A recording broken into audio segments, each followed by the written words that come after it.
मैया बिपिएफ दोलोआ मोनबा गेरेन्टिनि सायाव माखासे चेक राननायखौ जों नुदों। बेबो निसिमायावसो रानदों दे। गुबुन गुबुन जायगायाव गुबुन गुबुन डिस्ट्रिक्टआव रानहोलांबाय। जेरैबायदि मैया खोनानायाव काजलगावआवबो रानदों, ओमफ्राय निसिमायावबो रानदों, ओमफ्राय आरो दिनै दंबावो सबायझार ना बावहाय दंबावो होनदों। थ' मैयानि जिखिनि मोनबा गेरेन्टिनि सायाव सोर सोर मा मोनखो हानि पाट्टा जों नुनो मोनदों मैयानि दिनाव हानि पाट्टा होनायखौ, ओमफ्राय आरो 2 लाखखौबो जों होनायखौ जों नुनो मोनदों। लोगोसे आरो गुबुन गुबुन सेल्फ हेल्पनो माबा माबिनो बायदि रोखोम होनायखौ नायनि। थ' जों नायग्रोनानै लानि बबे जायगानि सोर मोनदों बे मोनबा गेरेन्टिनि सायाव। थ' नोंथांमोना नायखांनायनि उनाव नोंथांमोना कमेन्ट सेक्सनाव मा लिरनो गोसो नोंथांमोना लिरनो हागोन। जोंनि पानिराम सारा हानि पाट्टाखौ गथायदों। सिगां मुसारि फैदो दे, बिनि उनाव मावरिया सिगां मान्दारगुरि मावरिया इस्लारि सनापुरनि जोंनि मानगोनां सेन्ट्रेल गभर्नमेन्टनि आफादगिरि सुप्रिया रानी ब्रह्मखौ बे समाव हानि पाट्टाखौ हरनो खावलायबाय।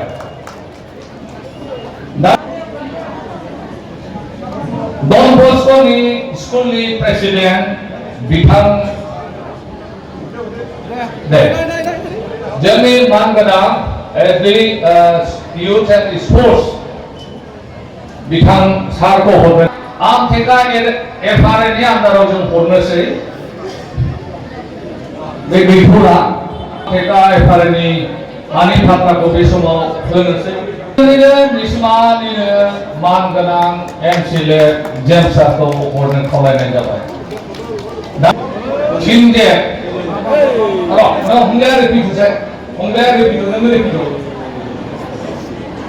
थिंजे बिथांनो हानि पाट्टाखौ हरनाय जाबाय। दानिया हंला आदाया थांदो। हंलायाबो मानगोनां जोंनि बिटिसिनि सेक्रेटारि बिथांखौ हंला रन होनो हानि पाट्टा हरनो खावलायबाय। महम्मद नार्जारि थांबाय आरो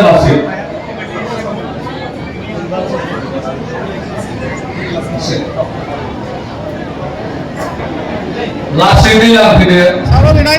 बेखौ जोंनि मानगोनां इएम सारा हरबाय। बेनि उनाव खैला मैला ग्राम सभानि आन्दाराव जों नाम गाबज्रिबावनो नागिरदों फरेस्टनि। बे हानि पाट्टाखौ जोंनि मानगोनां इएम सारा हरबाय।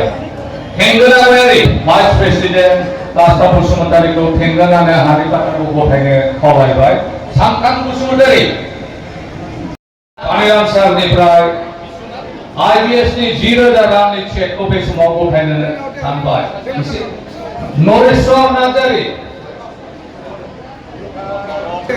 नरेश्वर बिथांनो जोंनि मानगोनां जेम्स सारा हरबाय। निरेन बसुमतारि जोंनि मानगोनां सेक्रेटारि बिथाङा हरबाय।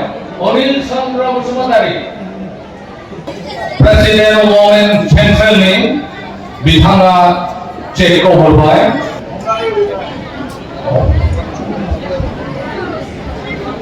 बे समाव सेल्फ हेल्प ग्रुपनि गोरोंगोरा सेल्फ हेल्प ग्रुप आफादगिरि नेहातारि नोंथांमोना 15,000नि चेकखौ बे समाव जोंनि मानगोनां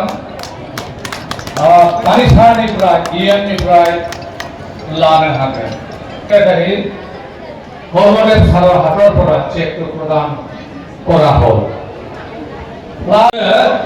चेक 15,000 चेक আমার সেন্ট্রাল ইউরোপের 2 জন উপসভাপতি চেক প্রদান করে বলে অনুরোধ জানাইছে। फ्लावर सेल्फ हेल्प ग्रुप ने 15,000 नि चेक को जोंनि सेंट्रल इउनिट भाइस प्रेसिडेंट कास्टम बसुमतारिया गथायबाय। लखिमपुर रुपाली सेल्फ हेल्प ग्रुपर कारणे 15,000 चेक আমার सेंट्रल इउनिट उपसभापति डांगरिया এই সময়ত চেক প্রদান। জাগ্রতি সেল্ফ হেল্প গ্রুপ 15,000 চেক আমার মাননীয় ফরেস্টর ইএম পানিরাম সারক প্রদান করে বলে অনুরোধ জানানো হল। Thank you. Minul 2 lakh cheque जोंनि मानगोनां फरेस्टनि कालिराम सारखौ बे समाव 2 लाखनि चेकखौ मिंगा बसुमतारिनो गथायनो खावलायनाय जाबाय। ममिनुल शेख